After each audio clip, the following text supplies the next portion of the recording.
All right, everyone. I think that it's a couple minutes past the hour, so everyone should be here. Everyone was running a little bit late.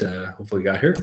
We have quite a good audience today, and that's great because we have quite a good panel. So, I'd like to welcome everyone to the International Water Resources Association webinar from our Early Career and Young Professionals Task Force. And the topic today is Transboundary Water Governance in the Arab World. So our panelists today include Emile Broek, project manager for the Youth for the Rhine and coordinator at the Netherlands IHP committee secretary. Rasha Hassan, postgraduate student, water and coastal management at the University of Algarve. Emad Ibrahim, research assistant at Qatar University. And Natasha Westmere, independent expert of Israeli-Palestinian water issues and management. And we are moderated today by Basil Dahir, an assistant research scientist from Texas A&M and chair of the IWRA Early Career and Young Professionals Task Force. So as you know, today is a webinar hosted by the National Water Resources Association, and we, the IWRA, are an international network of researchers and practitioners who work on a multidisciplinary range of water resource issues. It's a nonprofit, non-governmental educational organization. The IWRA provides a global, knowledge-based forum for bridging disciplines and geographies by connecting professionals, students, individuals, corporations, and institutions who are all concerned with the sustainable use of the world's water resources. We're really happy to have you here today. Thank you for coming, tuning in. We have a really great panel, as I mentioned earlier, people who are practitioners and researchers, but who are perhaps not, as some of our other panels have been people who have decades and decades of experience, but these are early career and young professionals. So we're kind of hearing from the next generation, as it were. So today, our panel is going to talk about transboundary water governance in the Arab world. So as you know, these transboundary issues have become some of the most pressing in our time. And geographically, we're going to be focusing on an area that's been identified in many studies as one of the most water stressed, both today and into the future with the effects of climate change. So these types of transboundary issues arise, when different nations or regions or groups all have claims over the same shared water resources. So whether it be surface water, can be rivers or lakes, or even underground aquifers. So finding ways to effectively manage these resources in peaceful and equitable ways will be the topic for presentations today, and this can really focus both on areas of scholarship and be used in practice as well. So let me just briefly explain the format of today's webinar. So each of our webinar panelists will have a short presentation of around 10 minutes, and then at the end we're going to have time for questions from the audience. So if you have a question you'd like to ask either for a single panelist or the whole group, please just go ahead and send it in. And you should see over on the everyone here now has used Zoom probably is more than they want to in the last year, but if you don't know, you can see there in the chat. Just go ahead and send it in to us or in the Q&A, and we will see it. And then at the end of the presentations, in probably about an hour, we'll have a chance to go ahead and ask those questions. And Basil will go ahead and moderate those for us.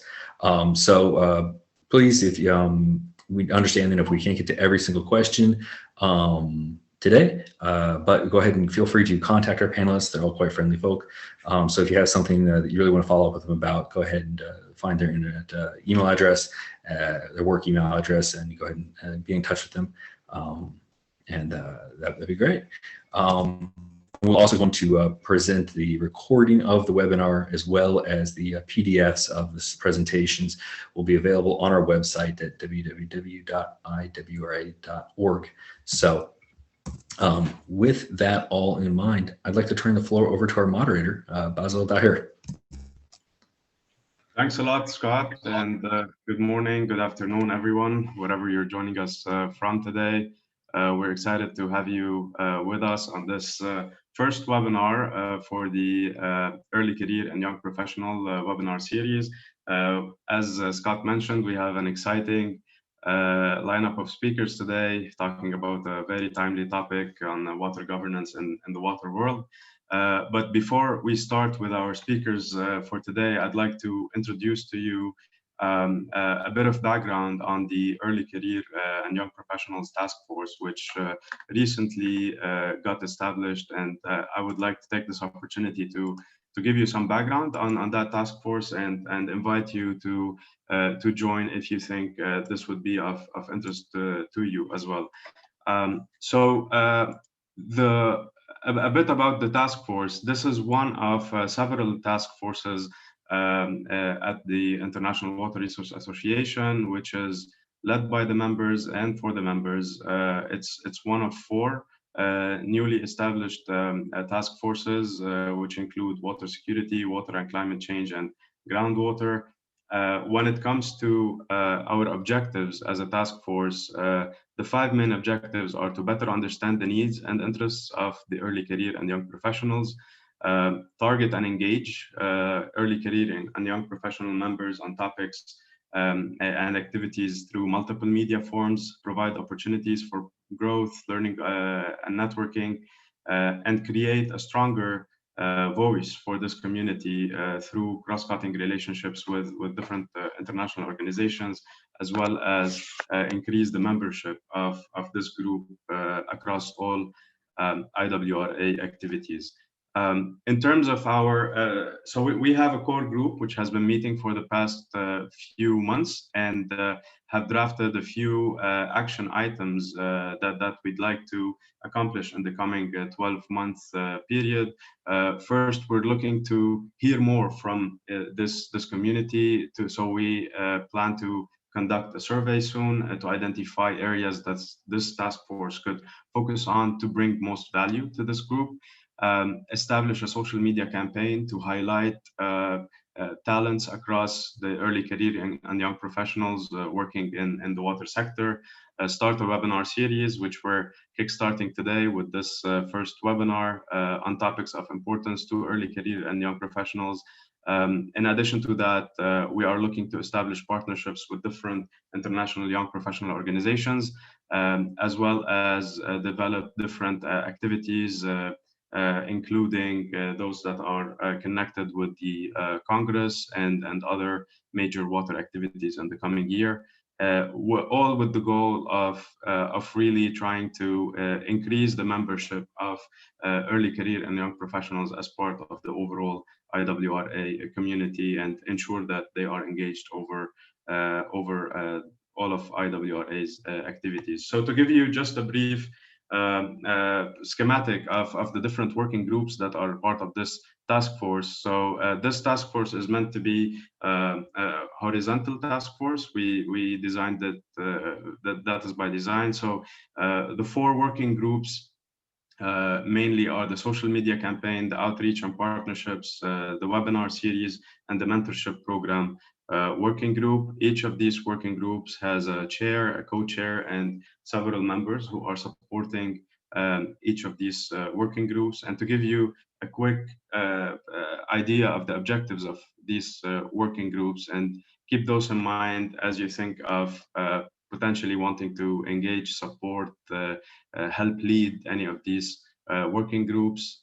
So the working group for social media campaign will work to establish a social media campaign to highlight and share experiences from professionals in the water sector from this early career and young professional group, with the goal of increasing the engagement and visibility of these groups and of these members and the work they're doing. When it comes to the webinar series, we are looking at this series as an opportunity to highlight the research work and an opportunity to highlight the topics that are being researched and bring in a lot of experience from this early career community. In addition to organizing webinar events that are attended from within this community and the broader IWRA community as well. When it comes to the outreach and engagement group, that group will be tasked to develop the survey I just mentioned and lead the development of partnerships with different youth organizations and water organizations, in addition to plan the joint activities as well. The fourth working group is a working group in progress, and we're still open to suggestions. There's a lot of interest to developing a mentorship program, but this is still a work in progress. So if any of these before I continue, so these working groups are basically meeting at a regular frequency and have, to a certain extent, autonomy over how they run their business, so to speak, and they report back to the task force on a quarterly basis to just make sure that we keep things going. So if this sounds interesting to you and you think with your background, interests, expertise, you'd like to contribute to any of these working groups, I'd like to invite you to fill out this quick survey link to just give us an indication of which working group or working groups you'd be interested in supporting, and whether you have any ideas that you'd like to bring to this group as well. And I believe Scott has shared that link with you in the chat box. So it's a 2-minute survey. Just feel free to let us know if you're interested to join us, and so we could reach out to you. So this is on the task force, and here we come to our main focus and main reason for our meeting today, which is really looking at very interesting expertise and highlights on research done regarding transboundary water governance in the water world. As you see, our speakers today will bring experiences and research from different basins across the Arab world, and it would be really interesting to have a broad overview of some of the water governance related issues across these basins.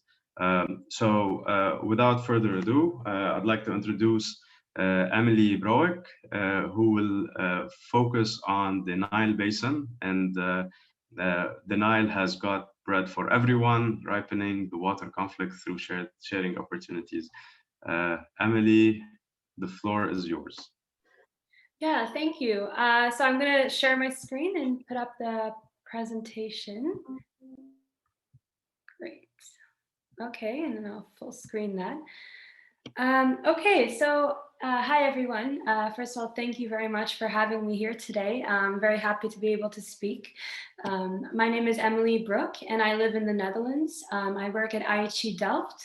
So I'm the project manager of Youth for the Rhine, and I also am the coordinator of the Netherlands IHP HWRP committee. Prior to working at IHE, I actually finished my master's at Leiden University, where I studied international relations and diplomacy, but focused specifically on the topic of transboundary water cooperation. For my thesis, I looked specifically at the Nile River. And although it has been more than a year that my thesis was written, I think that the lessons and theories I look at could be quite relevant for our discussions today, also considering the current situation in the Nile Basin. So before I begin, I think that this quote is quite relevant. So he who rides the Nile must have sails woven of patience.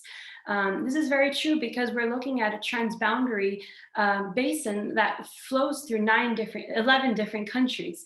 Until today, there is a water agreement, but there isn't one that is recognized by all 11 countries because, again, this takes time to do. Every country has their own interest, and the river is very important to each country in a different way. So to Egypt, it's a lifeline. It's a source of pride for the country. For Ethiopia, it's a source of potential development. And for Sudan, there's a lot of agricultural output to be gained from the Nile. So it's it's a difficult thing to make a transboundary water agreement that all 11 countries can own and really feel truly being theirs. So that's why it does take some time. But what really sparked my interest into this river basin was the fact that it linked a lot of different elements together. So coming from an IR background, I was interested to see, so this is a river basin that really is intrinsic to the identity, but also to the survival of the countries. In Egypt, they are 95% dependent on the Nile.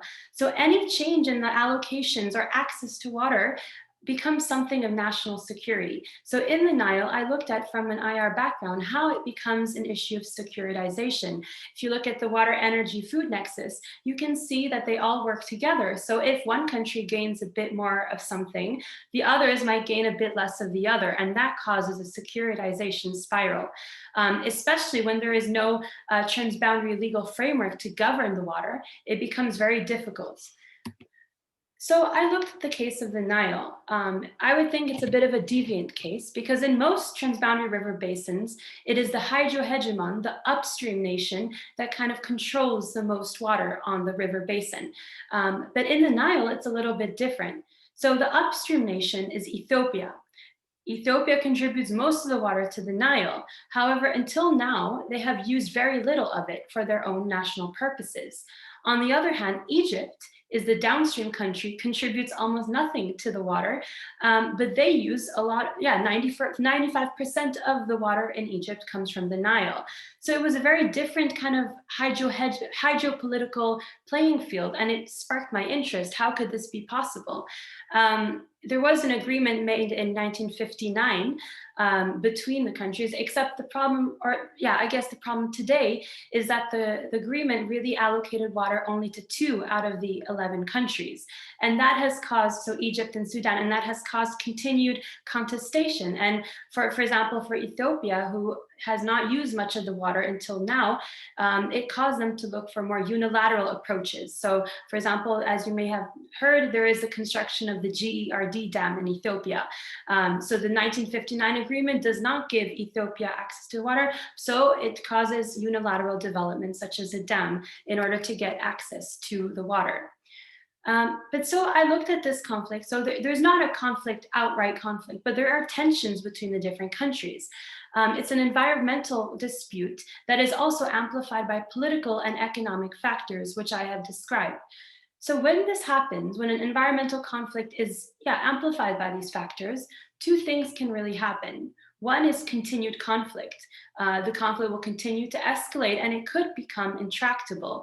And at that point, the countries become so entrenched in their own positions that it really closes a solution space for cooperation, and it becomes very hard to solve. The other end is sustainable cooperation. And in my research, the way I looked at how to trigger this cooperation was through so-called ripeness theory. So according to conflict ripeness theory, any effort to mediate a conflict is fruitless unless the conflict is ripe. According to ripeness theory, 2 factors cause a conflict to become ripe. The first is a mutually hurting stalemate. This is a conflict plateau where the parties have escalated their violence to a point where any further escalation will not allow them to win, but it is also causing them unbearable pain, which makes them look for a way out, so mediation, cooperation. But my thought was, okay, in the Nile, if you wait until the point where a mutually hurting stalemate is reached, this could cause irreversible damage, especially since the water is so important to the livelihoods of the countries.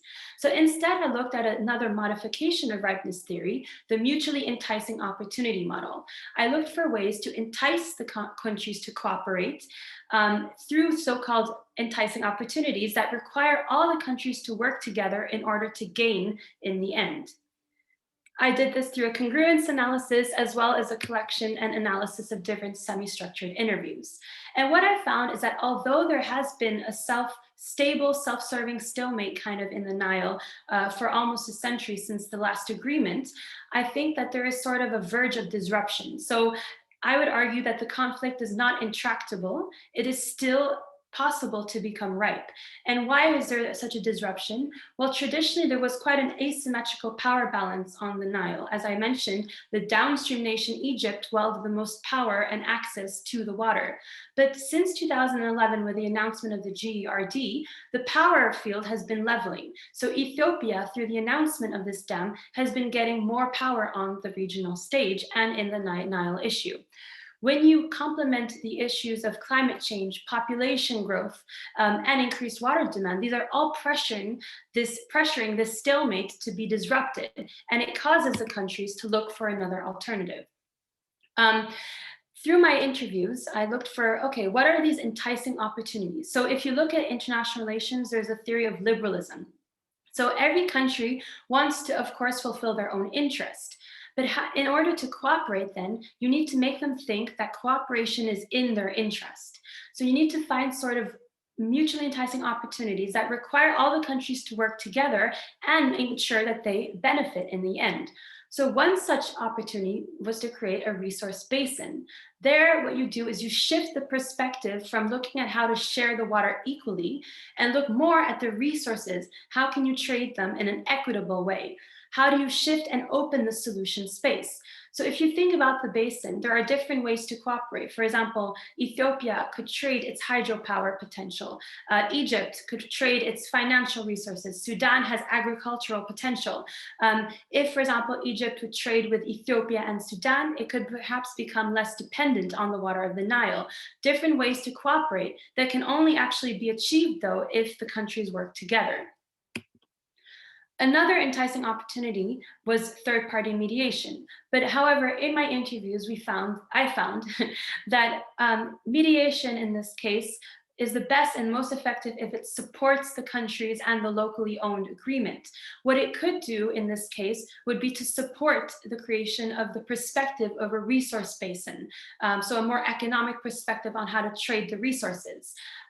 Through my interviews, we found that mediation should come in a way to support each country, for example, to become less reliant on the Nile River, help countries build their capacities individually, but not broker an agreement. That was what we found through my interviews. So it's an enticing opportunity because the countries could receive mediation, but in a way that would support their own agreement.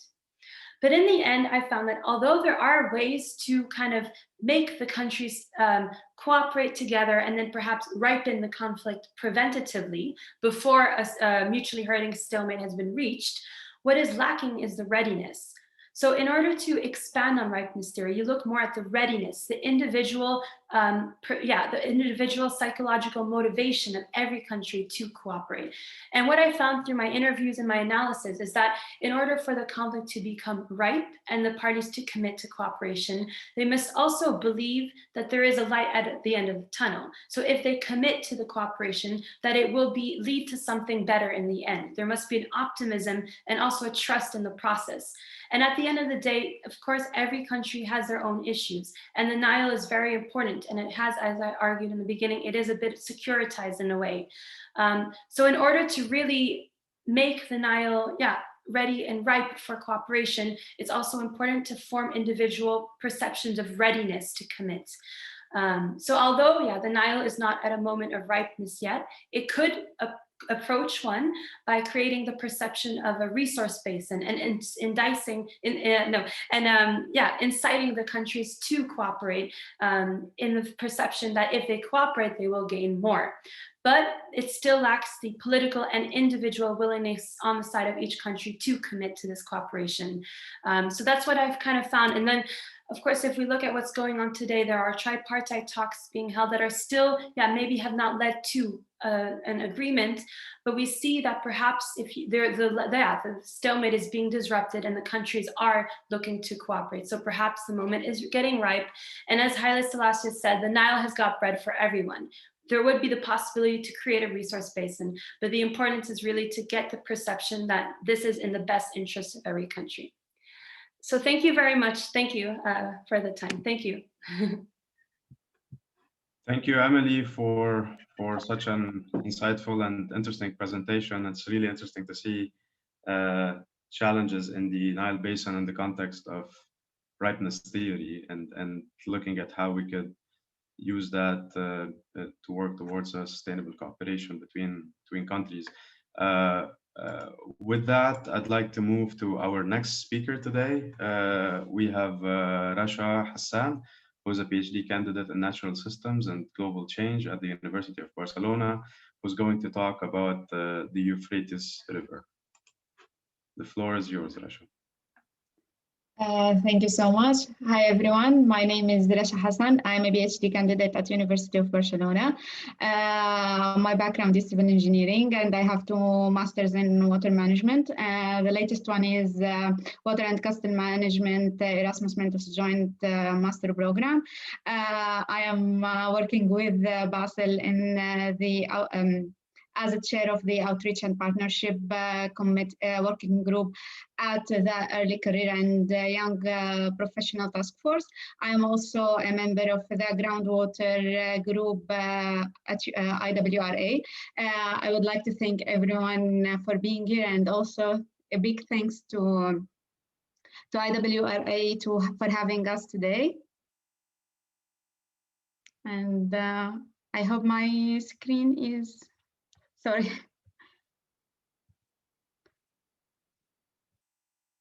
So, yeah, today I'm going to address the complex context behind the drying up of the Euphrates River. In this presentation, I'm going to discuss the concept of transboundary water, the Euphrates, giving some information about the Euphrates River, addressing the drying up by discussing drivers, activities, and responses. Then I will wrap it up. First, the concept of transboundary water. We need to keep in mind that more than 263 of freshwater systems are considered as transboundary water around the world. So we can say that 60% of the fresh water globally is considered transboundary water. According to UNECE 1992 convention, transboundary water is any surface or groundwaters which mark, cross, or located on boundaries between two or more states. According to UN Convention 1997, the transboundary water is watercourse parts or which are situated in different states.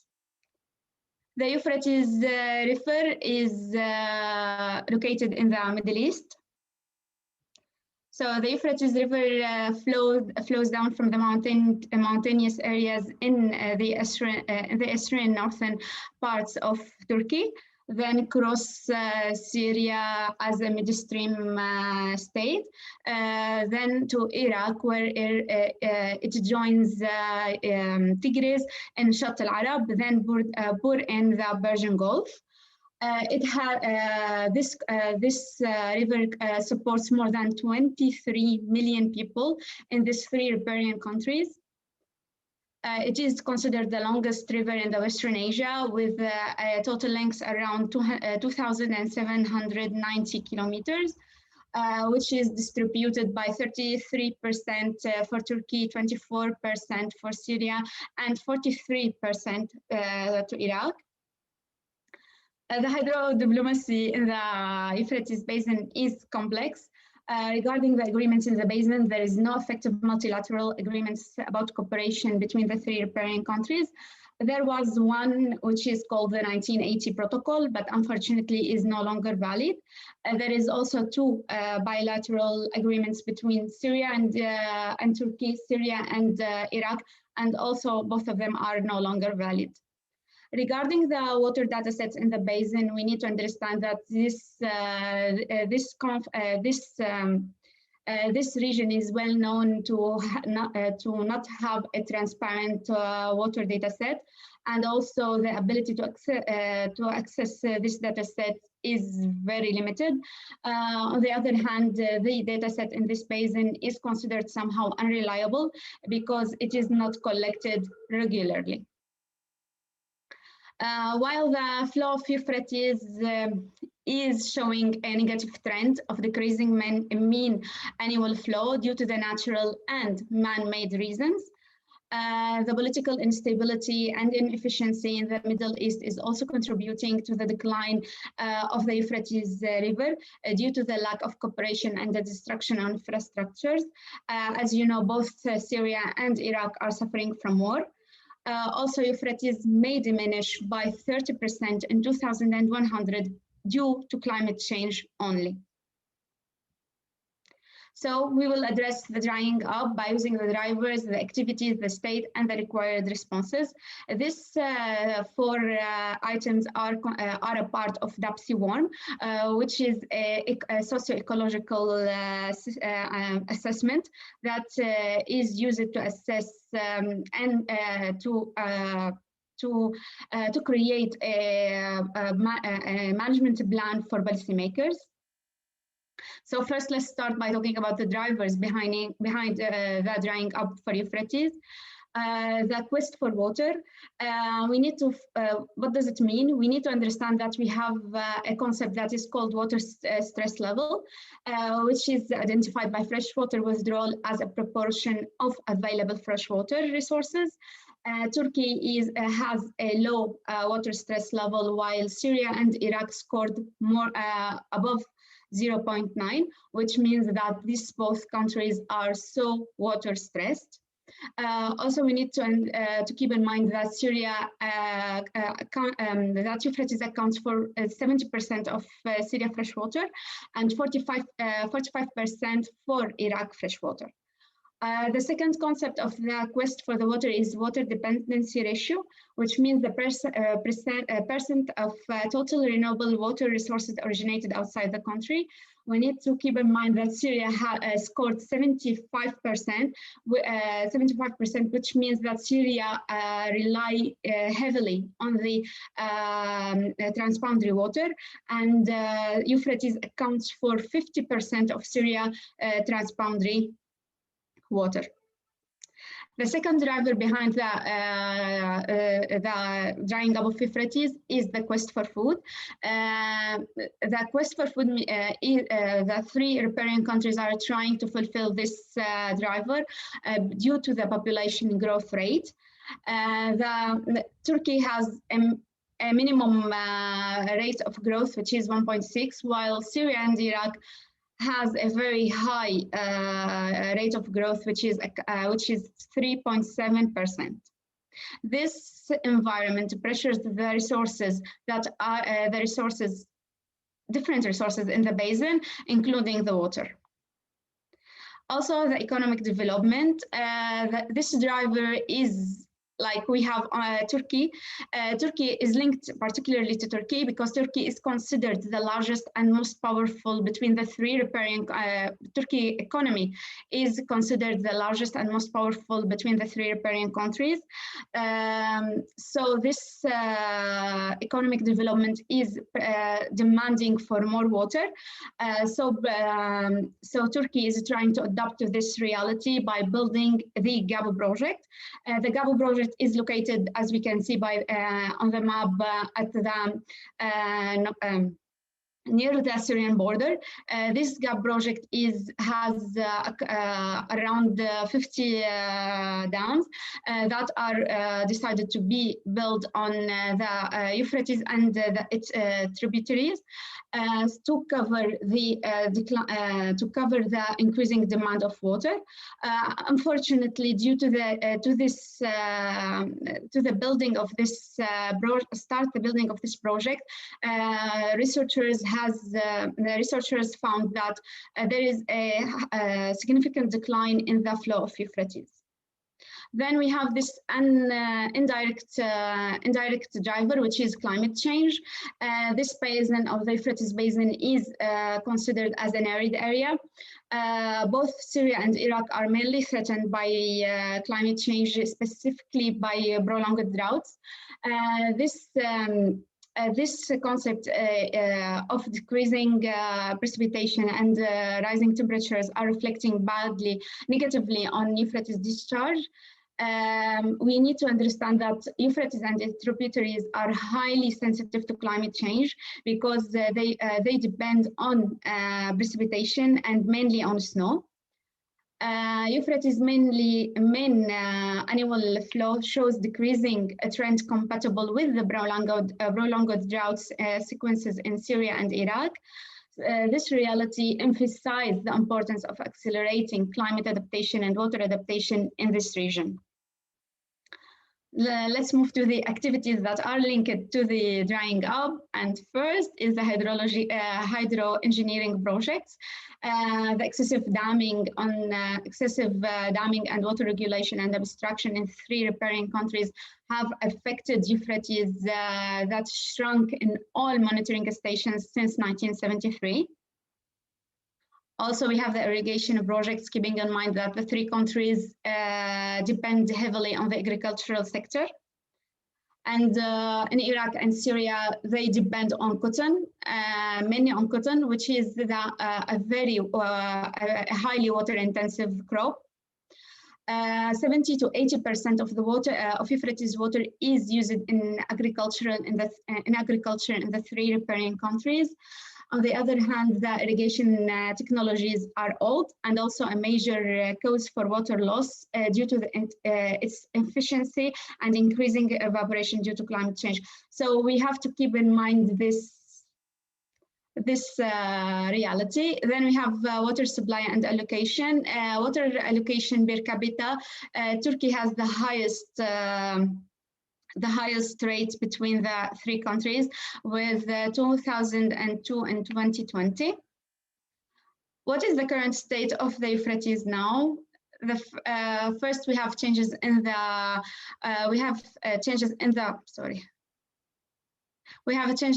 Euphrates flow due to because the Euphrates has transferred from a snowmelt river to a regulated one.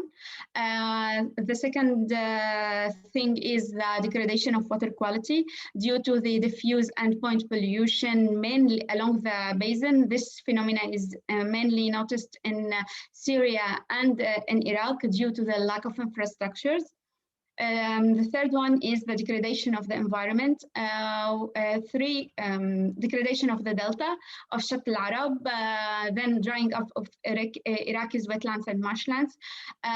Euphrates wetlands and marshlands in Iraq has shrunk by 80%.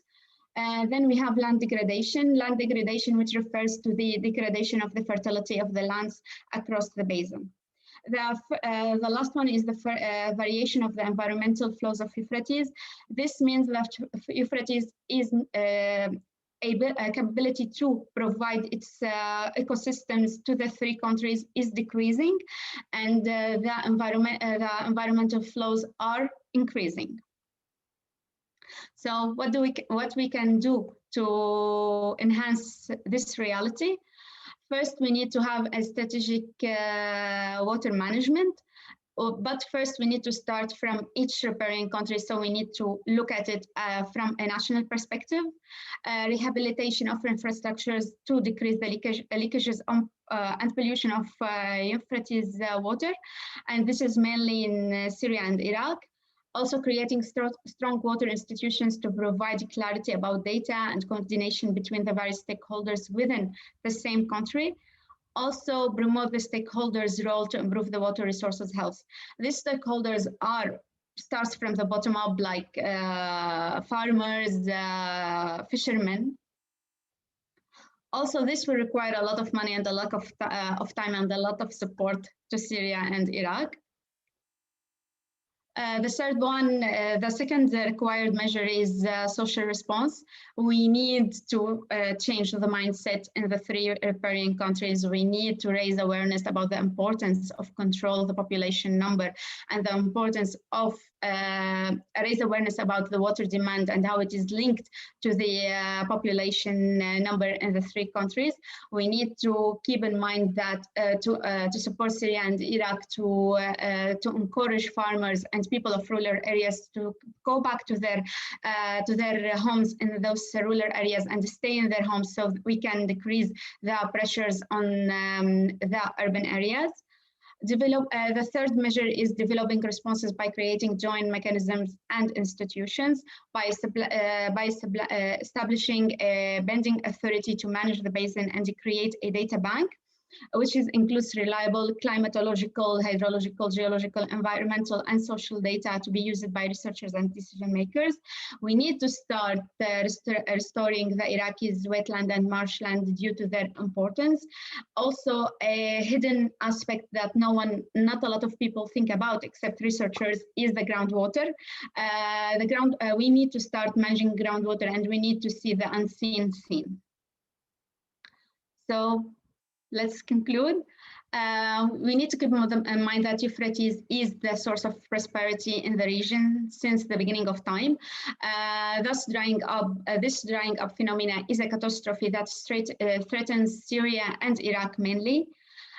We need to understand that Euphrates is flowing in an area that is full of tension and conflicts due to the different interests between the upstream, midstream, and downstream states. We need to tell the policymakers that they need to keep in mind the interlinkages between the drivers behind the excessive consumption of the Euphrates water and how it leads to implement the activities by the riparian countries, and which all in all pressure the Euphrates system. We need to understand that responses are needed in an emergency way to mitigate the drying up of Euphrates and restore this river as a transboundary system in order to gain its services again. And thank you for listening. Over to you, Basil.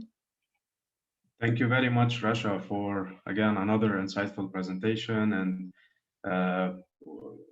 I think you shed the light on the complexity of this river basin, and not only from a technical and hydrologic aspect, but also the social political complexity that comes with that region. So thanks a lot. And I'd like to thank you for your leadership and the outreach and engagement working group as well. And I'd like to take this opportunity to thank Heather Bond also, who has been leading the webinars working group, who has played an instrumental role in putting together the panel, the excellent panel you see today, and the topic for this webinar. So thanks, Heather, as well. Moving forward to our third speaker, we have with us Imad Antoine Brahim, who's a research associate at Qatar University, who's going to answer the question whether a legal framework for shared water resources in the Arab world is actually needed. So the floor is yours, Antoine. Imad. Thank you, Basil. Hello, everyone from all time zones everywhere. So my name is Imad Ibrahim, and I'm currently research assistant in the Center of Law and Development in Doha, Qatar. I've been working on this for the next few months, and it's actually going to be part of the results of the IWRA special issue with early career professionals. So this is going to come out later on this year. So the reason that sparked my interest in this topic is mainly because I've seen few publications on the topic, on the idea of having a draft legal framework, basically a regional instrument applying regarding water resources in the Arab world. It's worth mentioning that there are this kind of regional instruments elsewhere, like in the SADC region or in Central Asia. And so it's from there that the entire idea started with the Arab League and with the Arab Ministerial Water Council. So this has been ongoing for the last decade, more or less. So the Arab Ministerial Water Council had a resolution in 2010. Based on that, they decided that they want to try to create a sort of regional instrument applicable to shared water resources in the region. And they started discussing that. We had the involvement of several organizations like ESCO and Beirut, and basically started having draft preparation for the first 3-4 years. They initially tried to focus on surface water and groundwater together, but then they changed ideas and they focused only on groundwater, but then they reverted back to surface water and groundwater. But then it was extremely complicated to adopt it for various reasons. So they decided to postpone the entire idea, and they focused now on adopting something called Common Guiding Principles for Cooperation. It's a non-binding document that was, I think, adopted recently, last couple of years or 3 years. But still, the idea of adopting a regional instrument is there, and there are various drafts that have been discussed. So, well, since all this effort has been ongoing for the last decade, my question is simple. Do we actually need another regional instrument addressing shared water resources, given that we already have international water agreements and non-binding instruments? And so first, before answering this question, we would like to see what are the main principles of this instrument that were included. Mainly, this instrument was heavily influenced by the Water Course Convention of 1997. So it's heavily tilted towards surface water more than groundwater. And that's one of the problems that we're going to see later that requires examination. So the main principles there that are also the main principles of international water law. So obligation to cooperate, equitable reasonable utilization, not to cause significant harm, protection of the environment, I would say there is the novelty. One of the provisions is related to water in occupied Arab territories, where they say that they will support Palestine in the case concerning water resources that is subject of dispute between Israel and Palestine. So there is this kind of also of support for Arab causes. And that's the latest draft, I would say, of 2018 that I was able to get hold of. And these were the main principles there. So if we have these kind of main principles, which are more or less the same principles of international water conventions and instruments, so do we actually need it? Do we actually need a draft articles? Well, there are arguments for and there are arguments against that. So what are the arguments, or why some scholars decide or think that we need this kind of treaty or instrument? Well, the first thing is that 60% of shared freshwater resources in the Arab world come from outside the region. So adopting a treaty like that would sort of create a unified front for the Arab countries to try to strengthen their position, let's say, in front of all the threats or the potential upstream countries elsewhere trying to exploit water resources. So that was the first rationale for that. And also, even when Arab countries share water resources between themselves without having external actors or countries, they still have disputes. So this, in a way, would help creating a sort of unified vision between those countries that will help managing the shared water resources. Then there is a lack of technical expertise in the world, in the region, in terms of knowledge about, let's say, international water law or even sharing water resources. So in a way that could help providing technical, so you'd create some sort of secretariat, or maybe the Arab Ministerial Water Council would do the work, and you could provide support to these Arab countries and technical expertise in case they need that, also in case they need to draft follow-up agreements related to other things like data sharing or changes that are happening. So that could be extremely helpful. And one other point, which is extremely important, we still in the Arab world lack this kind of focus on the conjunctive management of surface water and groundwater, mainly because we really still focus heavily on surface water, and we don't consider groundwater as extremely important, even though we are extremely exploiting it, and in many places the aquifers are depleted. So, and that can be seen through this draft articles, because the main focus was on surface water as a result of being influenced by the Watercourse Convention of 1997. So we also need to sort of enhance the water management by focusing on the interconnection between surface water and groundwater. And finally, well, the Arab Ministerial Water Council can work as a sort of institution at the regional level that can help solving disputes between Arab countries or Arab countries and non-Arab countries who may wish to sort of share the water in an equitable manner. And so it can play that role. So these are the arguments that were presented as to why having such treaty is a good idea.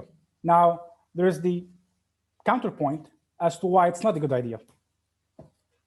So what are the reasons for which actually we don't need this kind of treaty?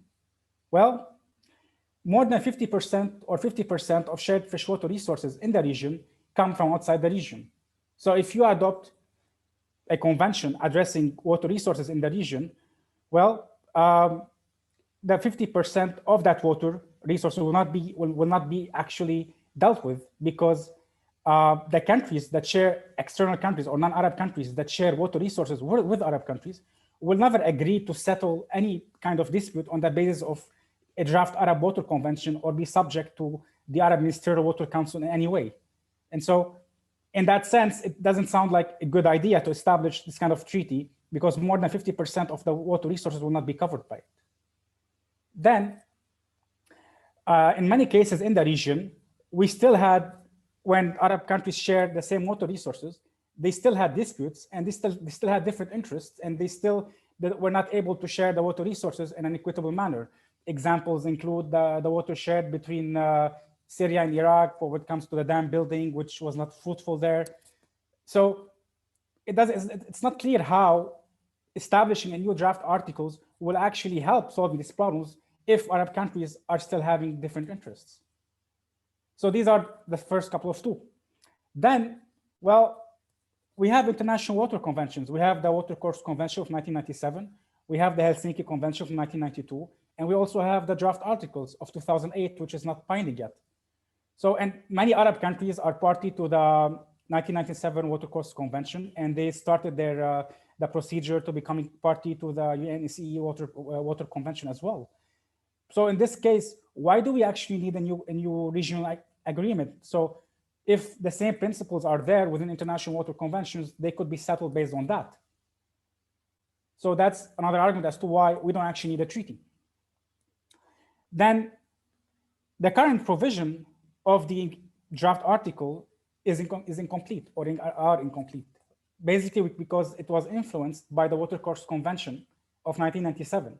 So all the characteristics of transboundary aquifers are not being considered because actually the draft articles was adopted in 2008, and so by 2010 the resolution of the Arab Ministerial Water Council was there, but they actually focused more on the Watercourse Convention. So we need to amend the existing draft articles to take into consideration the characteristics of transboundary aquifers, which are mainly mentioned in the draft articles on the law of transboundary aquifers of 2008.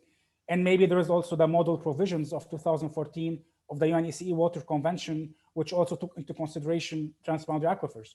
So given the importance of transboundary aquifers in the region, in case this kind of instrument will be adopted, there is a need to amend it to take that into consideration, which is currently not the case. And actually this point caused a lot of trouble because initially the instrument covered surface water and groundwater, then it covered only groundwater, then they reverted back to surface water and groundwater together. Finally, just because we have an institution at the regional level, like the Arab Ministerial Water Council, to help solving disputes does not guarantee that disputes will be solved.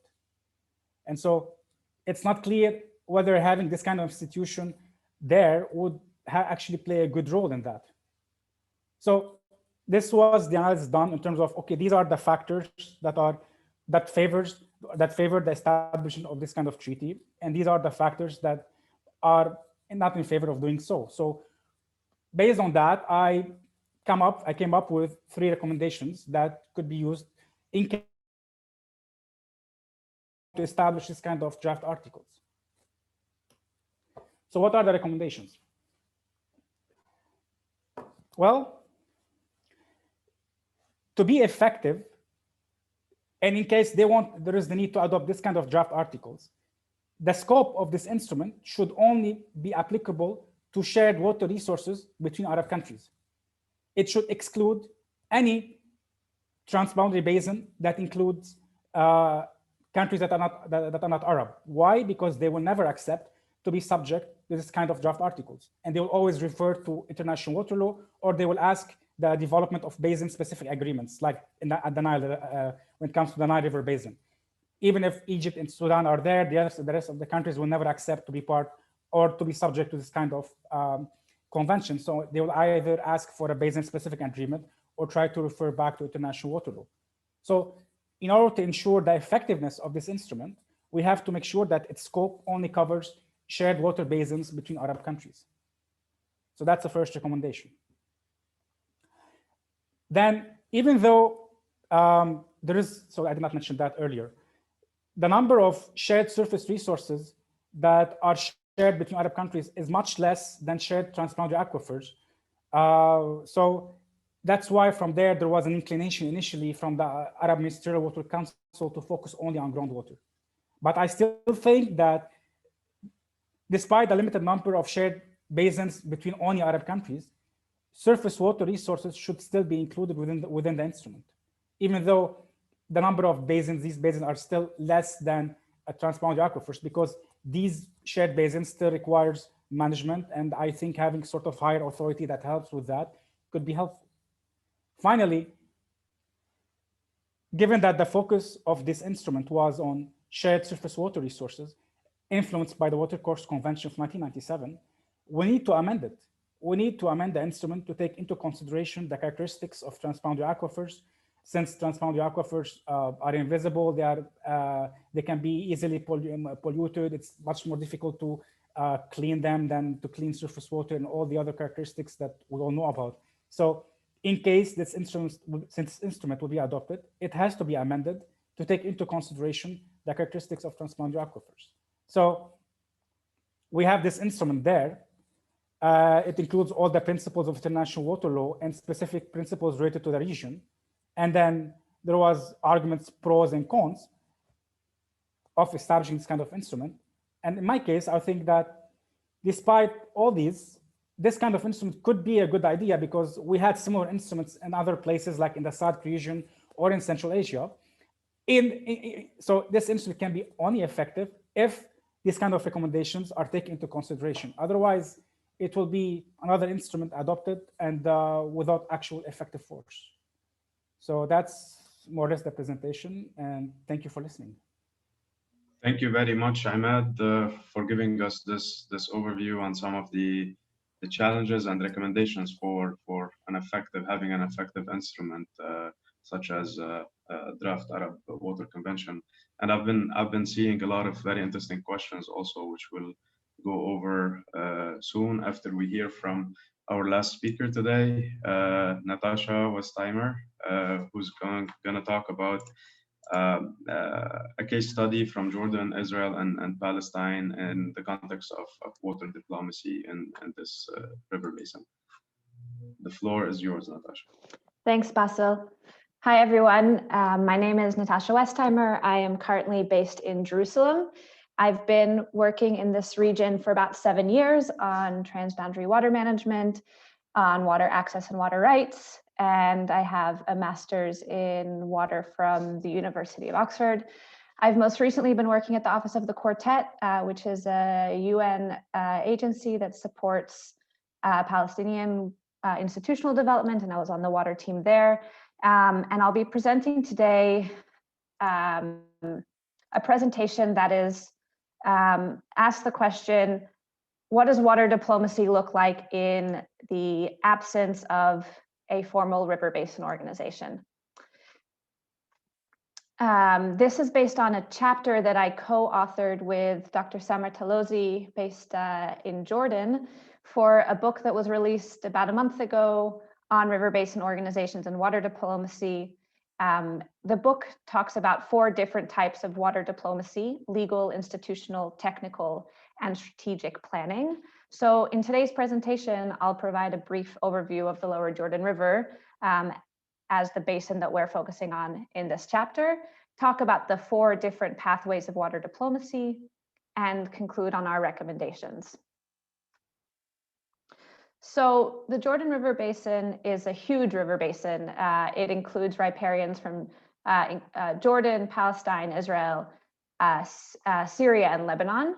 And for the sake of this presentation, since we've only got a short time, I'll be focusing just on the Lower Jordan River. And as Imad said, we can't forget that groundwater is a huge component of the conversation here. We did elaborate on the groundwater issues in the basin in our book chapter, but I'll save that for another presentation. What's important to know about the Lower Jordan River is that it is shared by Jordan, the West Bank, and Israel. It's 98% of the river flow has been diverted. So it's just a few percent of its original flow, and what's left is highly saline and polluted, which creates huge devastation to the Dead Sea, which is at the mouth of the basin. The Dead Sea is declining at a rate of 1 meter per year. One of the main issues in the basin, besides the environmental issue, is an issue of water access. So I've put some numbers here of the quantities of water available for domestic use for Jordanians, Palestinians, and Israelis. And you can see the huge discrepancy in availability. But Jordan, Israel, and Palestine all have very different needs and desires for the river. In Jordan, it's the primary source of water.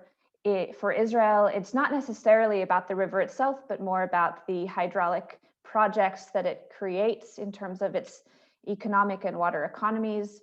And for Palestine, it's really a symbol of their deeply sought after sovereignty, and water rights. It would serve as the border with Jordan in a Palestinian state. And so it's also a very symbolic river in the region for that purpose. Now, the issue here is that there's no formal mechanism for managing this water. And in the absence of that, there are all sorts of other arrangements and alternatives to diplomacy.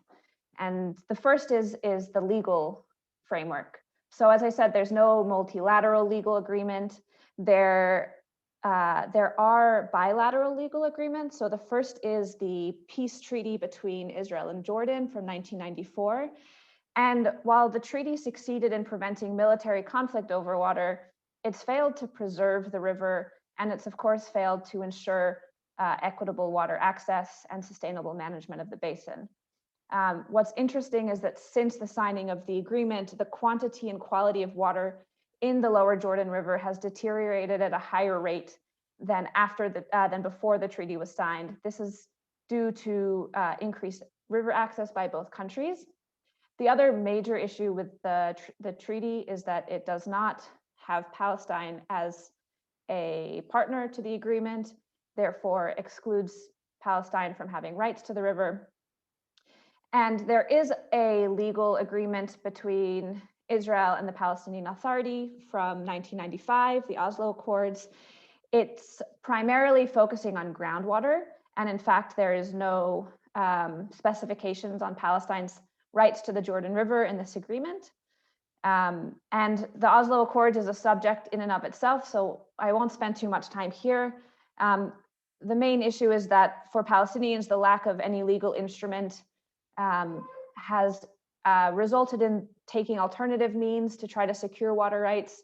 If we're talking just from a legal perspective here, legal petitions to international courts, to Israeli courts have advanced, but also civil disobedience and resisting legal frameworks and legal structures is the main tool utilized by Palestinian communities to secure water rights in the absence of a legal arrangement. So what's pictured here is a protest that happens weekly in a community marching towards a spring that they no longer have access to. And this is a form of securing water rights in the absence of legal frameworks. On the institutional level, there are unilateral institutions that are tasked with ensuring management of the Jordan River, but they're not so effective. In Jordan, managing the Jordan River falls out of the jurisdictional map of its water authority and the Jordan Valley Authority and other institutions managing the sector. In Israel, they have strong institutions, but the focus of them is on providing water for domestic use and for irrigation, and on maintaining resource utilization. So there's limited environmental consideration or, of course, joint management of the basin. In Palestine, there's huge governance challenges, largely due to the Israeli occupation of the West Bank and blockade on Gaza. The lack of sovereignty that the Palestinian Authority has over its land and resources makes it very difficult to manage it. The Jordan River itself is a declared closed military zone by the Israeli civil administration, so they don't even have access to the river. And the institutions are, of course, focused on bridging the extreme gap in supply and demand, as opposed to thinking about strategic long-term management of the basin. There are some bilateral institutions involved.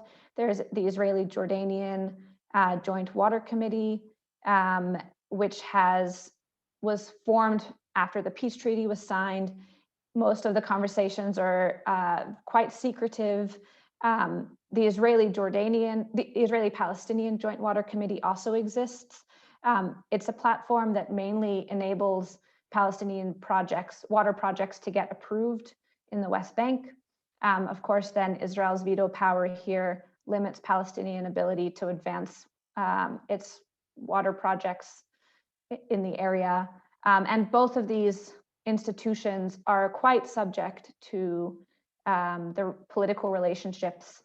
We've seen how in times of tension, these committees do not meet for years. So they're not a very stable forum for water diplomacy. On the technical level, there is some interesting water diplomacy happening. I've broken it down into three and given some examples. On the political level, the US government, the US Geological Survey has facilitated the regional water data bank. It's mainly for sharing data and information to support with decision-making on the political level.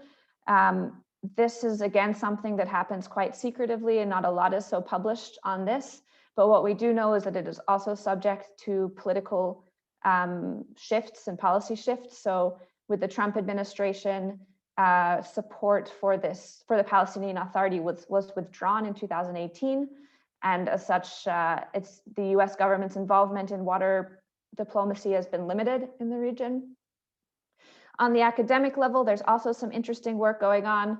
The GLOA project is a really interesting case study. From 2004 to 2011, academics published some 340 publications, had 40 research teams looking at the lower Jordan River, and the platform utilized a science-based approach for decision-making. And civil society organizations also lead in some interesting research that's done between between Palestine, Jordan, and Israel. I've listed two examples here of institutions that are doing this. The IWRA Institute has done environmental impact assessments on the Dead Sea and the Jordan River, and EcoPeace has also been leading in science-based advocacy, and in fact, through some of their advocacy, was able to get the Israeli government to release a symbolic amount of water from the Sea of Galilee back into the Jordan River. And so while technical interventions are seeing some progress here, and they're definitely applauded by the international and donor community, they have very little spillover effects or adoption on the political level or on institutional levels, and therefore the extent to which it can create an impact is limited. The last area is the strategic planning. There are, of course, national level strategies, but they're mostly focused on economic development for the case of Palestine and Jordan, and on national water security for the case of Israel.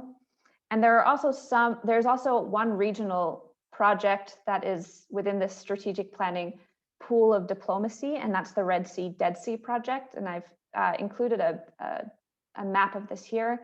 The idea is to rehabilitate the Dead Sea by conveying water from the Red Sea, and through that also have a water exchange between Israel, Jordan, and Israel and Palestine. This project has faced a lot of critique. It's being seen as a band-aid solution as opposed to rehabilitating the Dead Sea, the Jordan River. And it also is very sensitive to the political situation, and thus has made very little progress since the Memorandum of Understanding was signed in 2013. Interestingly, civil society organizations are advancing some strategic planning. The regional NGO master plan for the lower Jordan River was developed by EcoPeace, one of the organizations I mentioned. It includes 127 regional and national interventions, with a cost of $4.5 billion by 2050. And there is some buy-in from the international community and from local councils, but it doesn't have the support of national governments and regional. There's no regional buy-in at this point of the master plan. The conclusion of the chapter that Samer and I wrote was essentially that without any regional institution to manage shared water, such as a river basin organization, water diplomacy is happening on alternative platforms, but they are insufficient in sustainable transboundary management. And while it has prevented violent escalations around transboundary water, we still have significant environmental issues, water access issues, and no strategic plan for improving that. And so that the call of the paper is that so long as there's no the call of the paper is that an institutional structure is needed, like a river basin organization, but it has to have broad political level support in order to be effective. And there's a lot to be utilized from civil society, from academia, and from the communities in their efforts to advance sound water management, but it has to have political support. And also importantly, Palestine has to be a riparian and a partner, an equal partner in the River Basin Organization. So, yep, thank you. I've linked the chapter here if you want to read more, and happy to answer any questions later. Thank you very much, Natasha, for also shedding light on one very interesting hotspot and transboundary issue in the Arab region. We've been receiving a lot of questions in the Q&A and in the chat, and it's exciting to see this much interaction. I'll try to not to miss any of the questions as I go through those from both places. So if you have written your question in the chat box, it would be great if you can also copy it into the Q&A so we don't miss anything. And with that, I see a lot of questions for Imad on the Arab Water Convention. So I'll try to summarize a few of those questions, and I hope you had the chance to look over some of the comments, and we'll give you a couple of minutes to address those, and we'll try to do the same for the other speakers. So we received questions about how could an Arab Water Convention solve water problems between Arab and non-Arab countries, namely Turkey, Iran, and Israel, and do you think a convention of that sort would be converging the interests of parties to the disputes? Let me answer this fast, because this I can answer fast immediately. I already mentioned that it cannot solve that problem because none of these countries will accept to be will accept to sort of be subject to this convention. So this convention can only be effective when it covers only Arab countries. So which is why one of the recommendations is to only cover shared basins between Arab countries, excluding the shared basins between non-Arab countries. Otherwise, it's not going to be effective. Before you continue, there are interesting questions in the chat I want to answer. Just couple of questions by Dr. Raya Maria Stefan, because it's interesting, because it's more to the subject. So I have the first question concerning the draft Arab guidelines, how it does not address the characteristics of shared aquifers. I have with me the latest copy of the draft guidelines. So we have to, I'm sure, just to make sure that I'm talking correctly, we're talking about the common principles, not the draft Arab Water Convention, because for me, the guidelines are different than the draft Arab Water Convention. I hope I'm understanding correctly, because in the guidelines, I don't see the one of 2019. I don't see anything like like any provision, although groundwater is included. I don't see any provisions like the one within the draft articles when it comes to factors relevant to equitable reasonable utilization, like taking into consideration natural characteristics of the aquifer or aquifer system, or the contribution to the formation and recharge of the aquifer or aquifer system. So all these factors, I don't see them explicitly written within a draft, within the common guiding principles, or even within the draft articles. So I'm basing my analysis on the latest ESQA documents that were there concerning that. But if there's something else I don't know about, that would be great if we could discuss that further. But based on what I read within the scope of the articles, I did not see anywhere that these kind of provisions within the draft articles on the law of transboundary aquifers are taken into consideration within either the common guiding principles or the draft Arab Water Convention. Of course, groundwater is included within the scope, but I saw that's the length of it, nothing more. Regarding the recommendations A and B, so I'm going to start with B. I made the second recommendation based on the analysis I made within the entire article, in the sense that because there was this kind of hesitance from ESQA and from the Arab Ministerial Water Council initially to include all of them together. So it was surface water and groundwater, then surface water and groundwater, they got back. I wanted to make sure that in case this instrument is adopted as a convention, that the Arab Ministerial Water Council does not revert back to just only covering transboundary aquifers, and always cover both together. So it's in the context of the analysis that I got to the point where I thought it would be a good idea to stress this point, since it sort of created confusion the first 5-6 years. The first recommendation, where is it? Again, I went to the scope of and I read the draft within what's like the documents of the ESCWA concerning the draft Arab Water Convention. I did not see anywhere that this convention only covers shared basins between Arab countries. Maybe I am missing something here. That would be great if, I mean, I don't know, because what I read from the documents from ESCWA and from the documents that I was able to get hold of within the scope of the articles and within the provisions, I did not see anywhere that it says that this instrument only covers shared water resources between Arab countries. So if I'm missing something, it would be great if I could take a look at that, because that's also important to have into consideration. So, but thanks for that. I hope.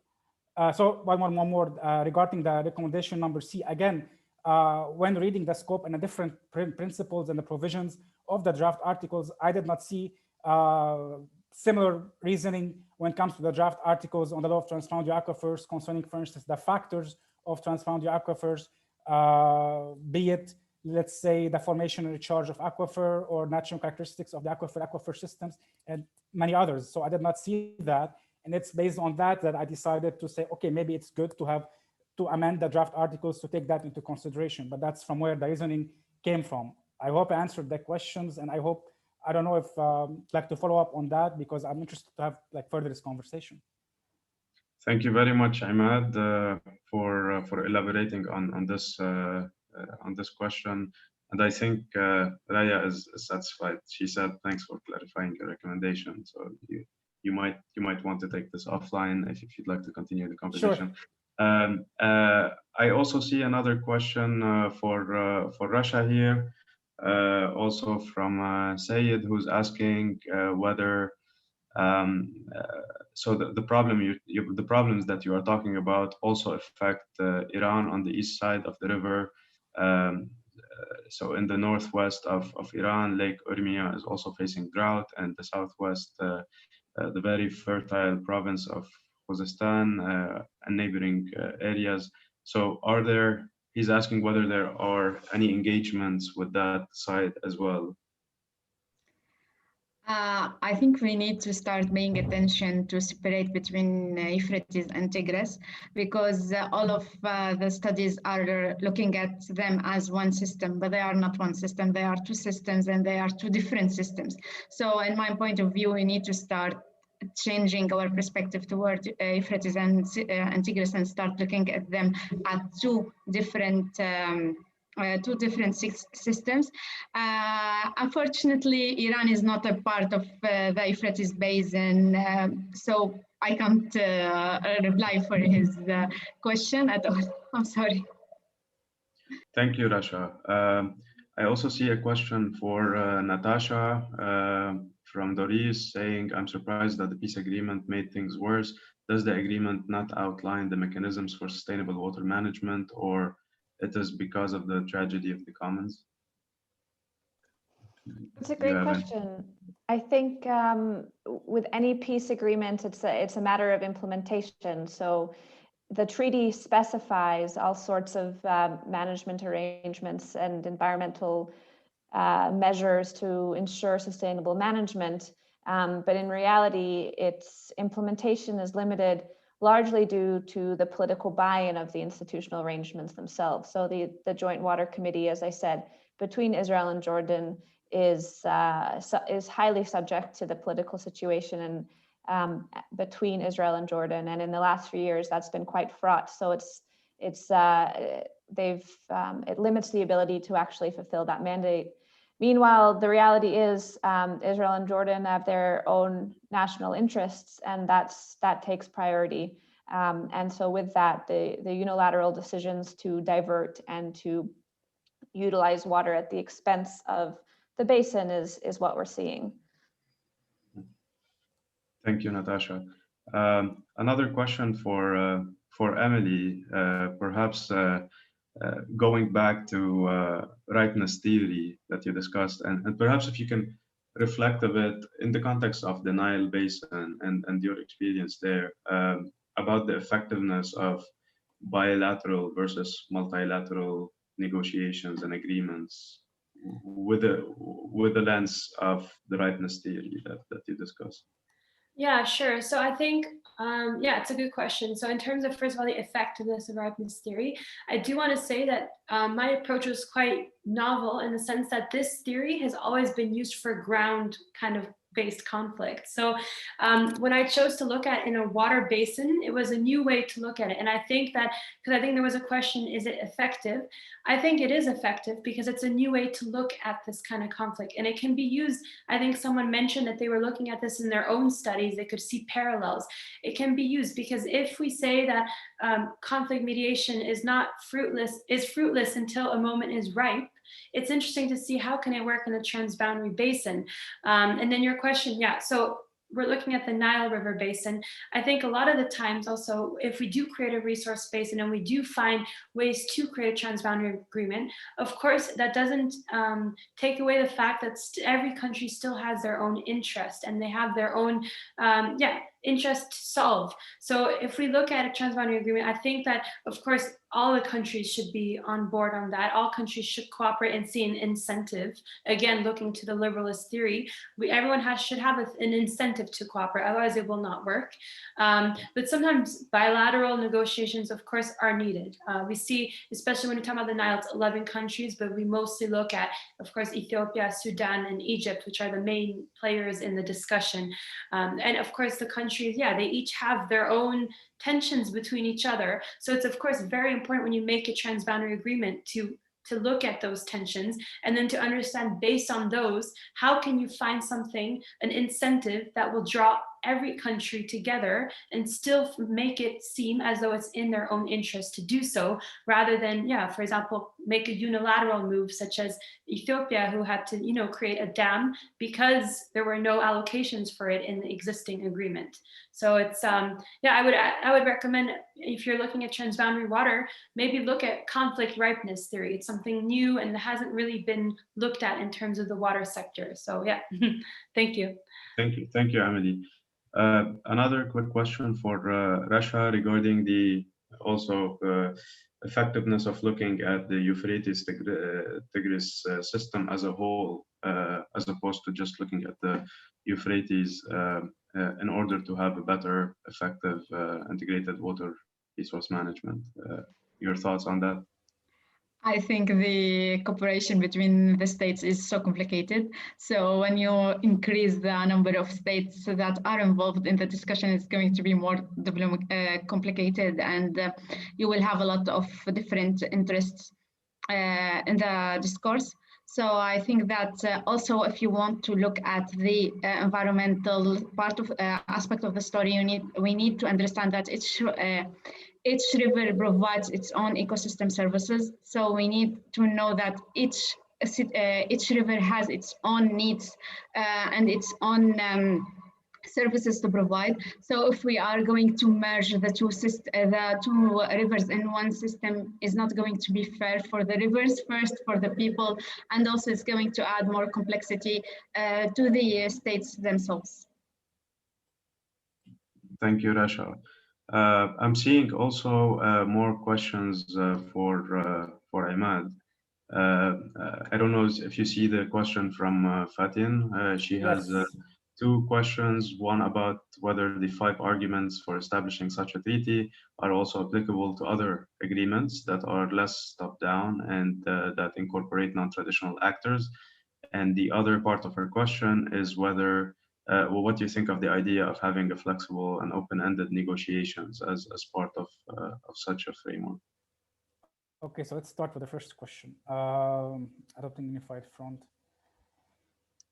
If I get back to the arguments for the establishment of this kind of treaty, I don't see how. You can try to do it in 1 minute. Oh, because sorry. You're getting close to wrapping up. See how, for instance, the first couple of arguments, like adopting a unified front, would be applicable in a basin where countries share water resources. They're going to create a front against who? I don't see how would that be applicable there. but I would see how having a shared basin agreement there would provide technical expertise, would help enhancing conjunctive water management, but also not the fifth one regarding Arab Ministerial Water Council. I don't see it may help if it's shared Arab water resources, but not if it's shared with non-Arab states. The second question, fast, where is it? I don't even see, okay. Sorry for that, I'm just reading. Okay, well, it's always the problem with international agreements, international water agreements, is that if you adopt them, they are rigid instrument, it's extremely hard to amend them. So even if you adopt an agreement tomorrow, you need to update it in a few years, which is always difficult to do, which is why always nations adopt follow-up agreements. Like it's always the case. There is a clause in the agreement between the US and Mexico from 1945 that they can still amend the agreement. And then since then until now, numerous multiple amendments were made to this agreement to take into consideration changes and updating. So one way to go around that is to include a provision or a mechanism within this convention stating that it can be updated to take into consideration the changes. But what's the alternative? Not adopting convention? I don't think that's an alternative, like a suitable alternative. So thank you, Ahmad, and really thanks for all the attendees for such an engaging discussions and questions. I hope we covered most of the questions. If not, I encourage you to reach out to our panelists and perhaps continue those discussions offline. There has been a lot of requests in the chat box asking about links to the different articles or different reports that were mentioned. So perhaps that could also happen offline. I'd like to thank all the panelists today and for really top quality and very insightful presentations that gave us a flavor of some of the complex challenges facing different transboundary basins in the region. And thanks also to all the attendees for